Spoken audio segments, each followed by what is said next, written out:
పుట్టుక దినాల గురించి చాలా వాక్యాలు విన్నాం. దీని గురించి పెద్దగా చెప్పుకోవడానికి ఈరోజు రోజు విన్నారు కనుక కొద్దిగా క్లుప్తంగా నేను వాక్యాన్ని చెప్పేది రాస్తాను. దేవుని సన్నిధిలో ఉన్న మనకి క్రిస్మస్ ఆశీర్వాదం దీవెనలు కావాలి, దీవించబడాలని వచ్చా మనం.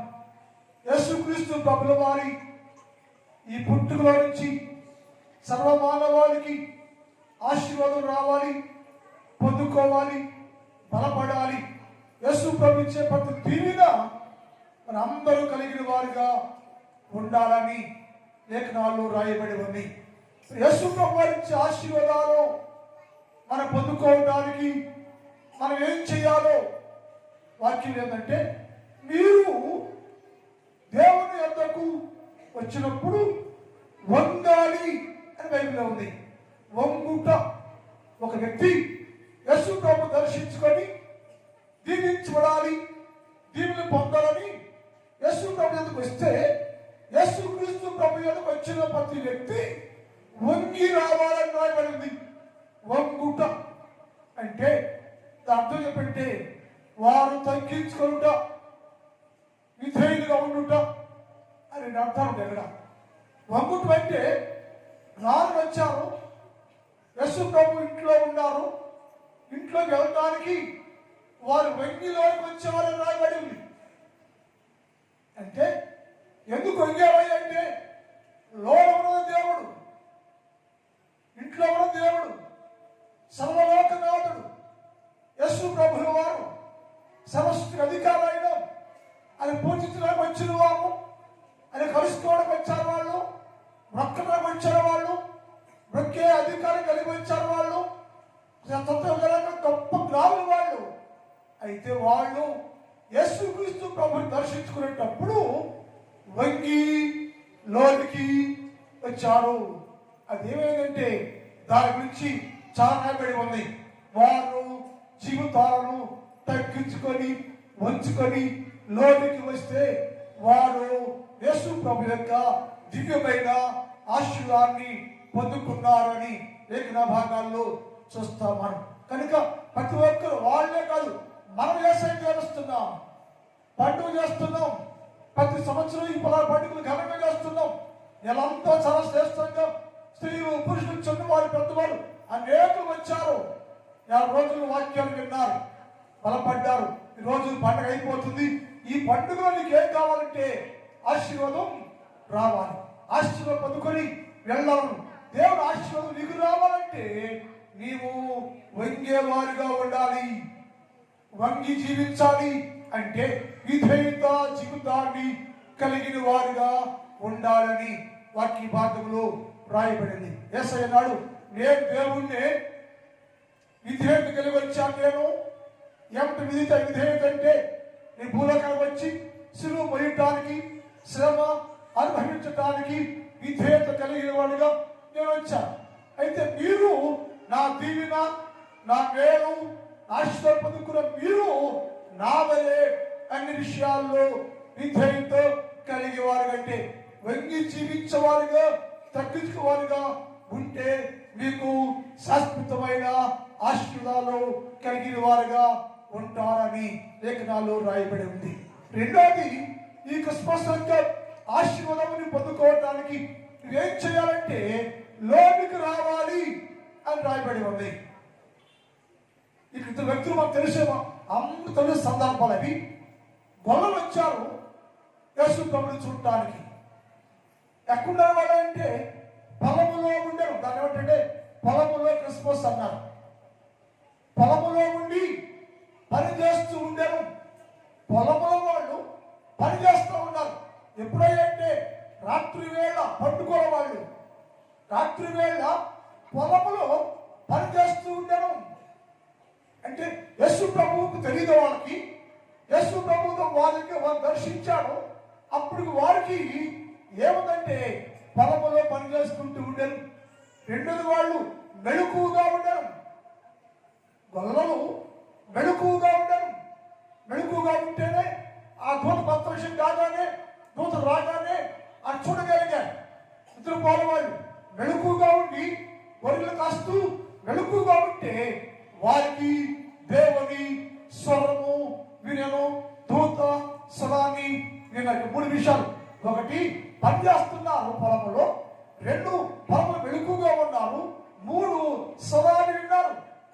ఒక ఆశీర్వాదం పొందుకోవడానికి మానవుడు వెలుగు కలిగి ఉండాలి, పనివాడిగా ఉండాలి. నీ పొలంలో పని చేయాలి. పొలం సంఘం అయితే, పొలం కుటుంబం అయితే నీ కుటుంబం పని చేయాలేము, నీ సంఘంలో పని చేయాలేము, సంఘం పట్ల పరిమాణం కలిగి ఉండాలేము. నీ కుటుంబంలో భార్య భర్త పెట్టుంటే పని చేసే వారిగా ఎప్పుడు నిత్యము పనిలో కలిగి ఉండే జీవితాలు కలిగి ఉండాలి. వారి పనిలో ఉన్నారు, బిజీగా ఉన్నారు. వారి పనిలో వారు ఉన్నప్పటికీ యేసు ప్రభువు వారు వారిని దర్శించాడు. 2వ వాడు మెళుకుగా ఉన్నారు. యేసయ్య ఆశీర్వాదం కావాలా, దీవెన కావాలా? ఈ దినాల్లో నువ్వు మెళుకు కలిగి ఉండాలి. నిద్రవంతుడిగా ఉండకూడదు, మెళుకుగా ఉండాలి. మెళుకుగా ఉన్నవారే యేసు ప్రభుతో వెంబడిస్తారు. మెళుకుగా ఉన్నవారే దీవించబడ్డారు. మెళుకుగా ఉన్నవారే దేవుని యొక్క లెక్కల్లోకి తీసుకురాబడ్డారు అని లేఖనాల్లో ఉంది. అందుకని ఎప్పుడు మనము చీకటిలో ఉన్నా, వెలుగులో ఉన్నా మనుషులు ఎప్పుడు వెలుగువ జీవితాన్ని కలిగిన వారుగా ఉంటే నీ జీవితానికి గొప్ప ఆశీర్వాదం ఏంటంటే వారు స్వరాన్ని విన్నారు. వచ్చి మాట్లాడుతూ ఉంది, దేవుని స్వరం విన్నారు, ఆ శబ్దం విన్నారు. ఎప్పుడు విన్నారయ్యా దేవుని స్వరం అంటే వెలుగుగా ఉన్నందువలన దేవుని స్వరాన్ని వినగలిగిన వాళ్ళు.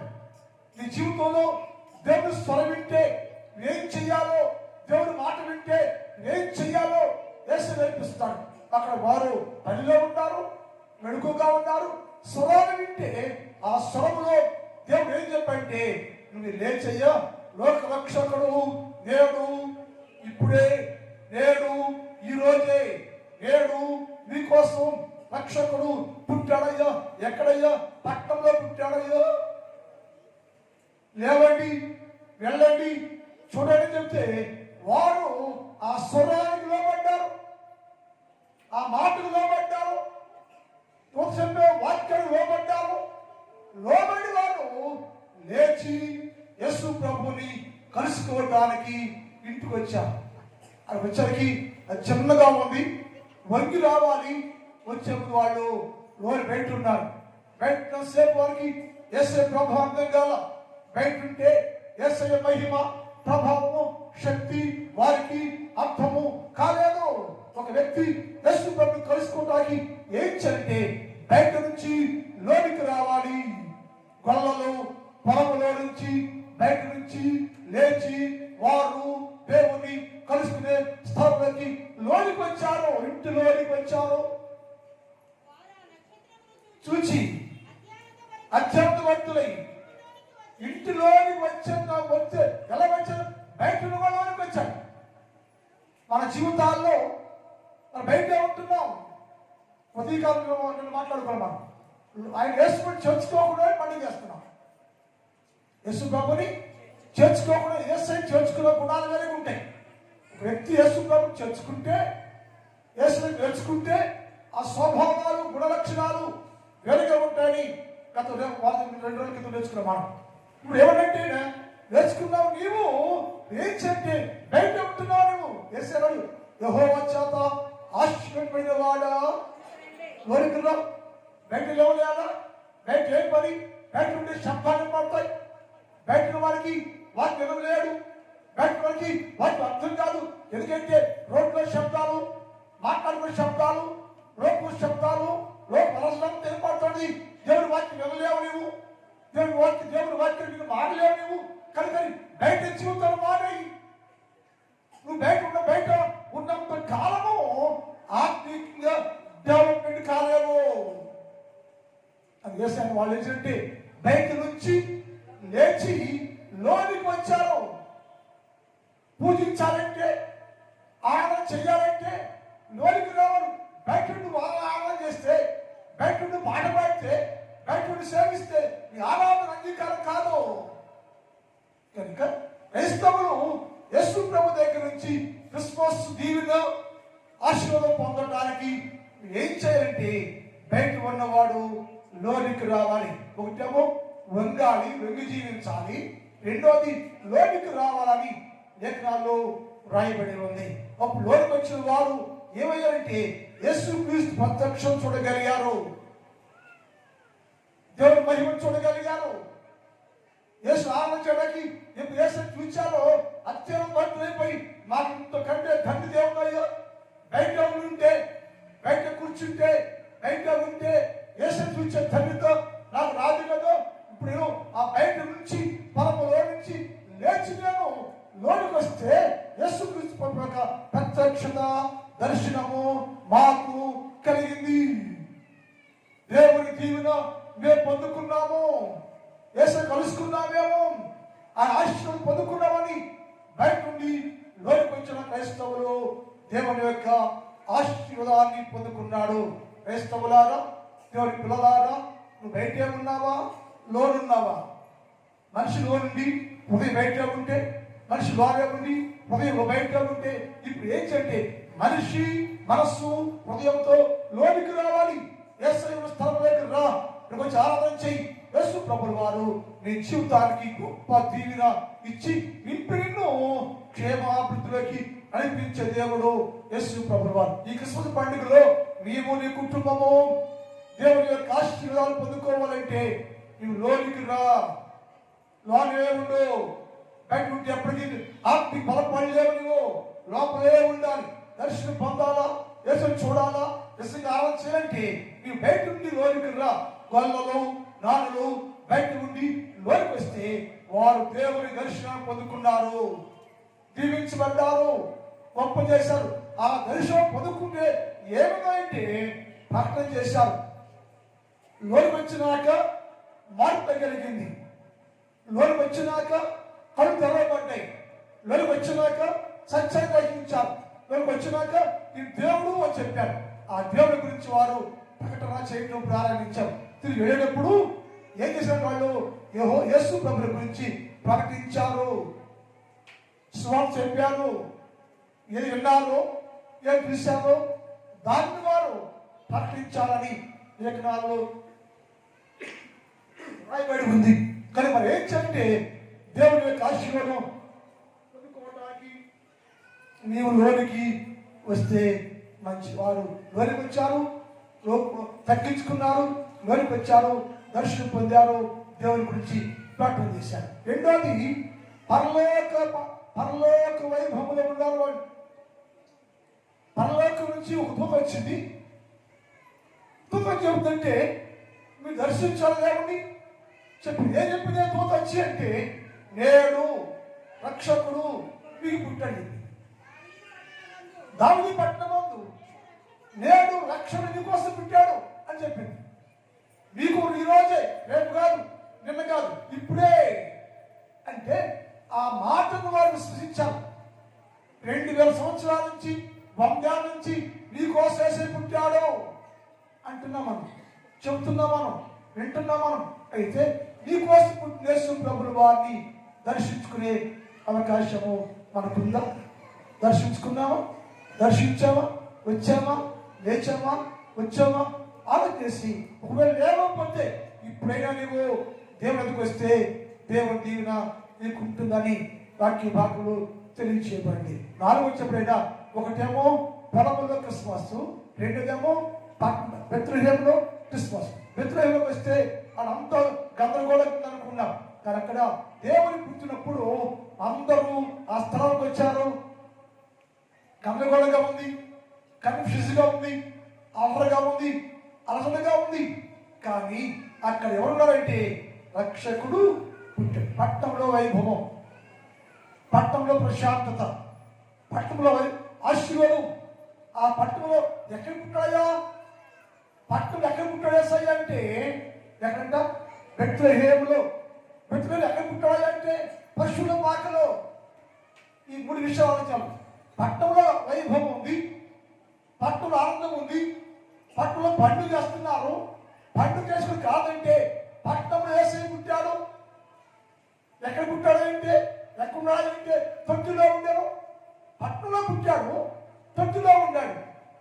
పట్టణం పేరేమో బాగా పేరు యెరూషలేము అంటే లేక బెత్లెహేము పట్టణం అంటే పేరు కలిగింది, రొట్టెలు ఇల్లది, దీవించబడి ఇల్లది. అక్కడ ఎక్కడున్నాయంటే తొట్టిలో ఉండేను. మన జీవితాల్లో దేవుడు వాక్యం ఉంది, మనము కూడా ఆశీస్సులు పొందాలంటే పట్టణం అనబడే బెత్లెహేములోకి వచ్చిన నీవు తొట్టి దగ్గర రావాలి.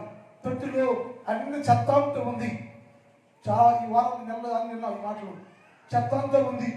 చెత్త తీసివేసుకుని ఆ తొట్టిలోకి ఉన్న బాబుని యేసు ప్రభుని చూసుకుంటే, యేసుని చూస్తే నీ జీవితంలోకి గొప్ప దీవెన ఉంటుందని లేఖనాలు రాయబడి. ఒకటే పొలంలో ఉన్నారు, పట్టణంలో ఉన్నారు.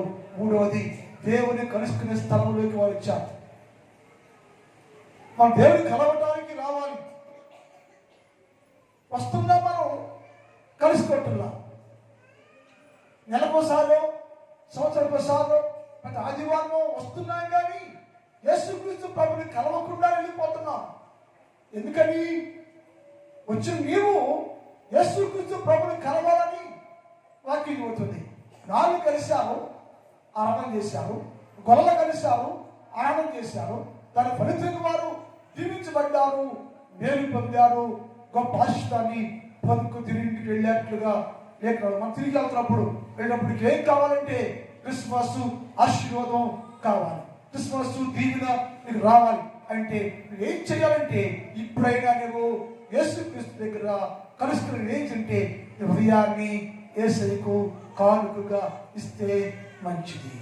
కలుసుకునే యేసు ప్రభువుకి వచ్చి నీవు ఈ పండుగ రోజైనా సరే, ఇప్పుడైనా సరే నీ హృదయాన్ని యేసయ్యకు కానుకగా ఇస్తే మంచిది. ఆ కానుకను యేసు ప్రభు అంగీకరిస్తే, కానుకంటే ₹1,00,00,000 కాదు, కానుకంటే ₹1,00,00,000 కాదు, కానుకంటే శ్రేష్టమైన హృదయం, నీ జీవితం, నీ మనస్సు, నీ శరీరం, నీ ఆత్మ సమస్తాన్ని యేసు ప్రభువుకి అప్పగిస్తే ఆయన నేను దీవించును, ఆశీర్వదించును, అభిషేకించును. ఆ దీవెనకు నీ కుటుంబానికి ఎంతో దీవెనకరంగా మార్చబడింది. అందుకని ఏమి వాళ్ళ రోజున ఆశీర్వాదం పొందుకోవాలంటే నేను నీ దేవునికి అప్పగించుకొని ఆశీర్వాదం పొందుకుంటే దీవించబడతాం. ఈ పండుగలో మనం ఎన్ని చేస్తే మంచిది. ఎలాంత రోజు వాక్యాన్ని ఎలాంత వాక్యం తెచ్చుకున్నాం మనం ఒకసారి రిపీట్ చేసుకోండి. ఏం చేసుకోకుండా వచ్చాము వెళ్ళాము కాదు. నీ జీవితంలోకి మార్పు రావాలి. చివరిగా నేను చెబుతా, ఒకసారి గుర్తు చేస్తా. వారు నేర్చుకున్నారు, మనం చేర్చుకున్నాం, నేర్చుకుని మార్చుకునే వారిగా ఉండాలి. ఏం మార్చుకోవాలంటే జీవితాన్ని, బ్రతుకుని, మాటని, క్రియల్ని మార్చుకొని యేసుక్రీస్తు ప్రభువుల వారికి అంగీకార జీవితాన్ని కలిగిన వారు కలిగి ఉంటే ఈ క్రిస్మస్ పండుగ దీవెన నీకు నీ కుటుంబానికి సదాకాలము ఉండునుగాక. ప్రార్థించేద్దాం. మా తండ్రి, నీ పాదములకు వందనాలు. పరిశుద్ధుడైన దేవ, గొప్ప వాక్యాన్ని విన్నాం, ఎలాంత వాక్యం విన్నాం. ఈరోజు చిన్న వాక్యాన్ని కూడా గురించి వడ్డించావయ్యా. అది గ్రహించుకొని లేచి వంగి లోనికి వచ్చి నమస్కరించి అర్పణ చేసుకొని అప్పగించుకొని దీవులు పొందుకొని లేచి వెళ్ళటకు సహాయం చేయి. ఉదయ కాలంలో ఈ స్థలంలో ప్రతి బిడ్డలను దీవించండి, ఆశీర్వదించండి, మన కుటుంబాలను దీవించండి, బలపరచండి. ఏ కుటుంబానికి ఏది కావాలో, ఏ మేలు కావాలో చాలా దీవులతో నింపండి. కృపాక్షేమాలతో వర్ధన చేయమని నా సంఘాన్ని దర్శించండి. నా సంఘంలోని ప్రతి కుటుంబాన్ని దీవించండి. అందరికీ క్రిస్మస్ పండుగ ఆశీర్వాదంతో నింపమని యేసు వారి పరిశుద్ధ నామములో ప్రార్థిస్తున్నాం తండ్రి. ఆమేన్. ఆహారం పంచండి.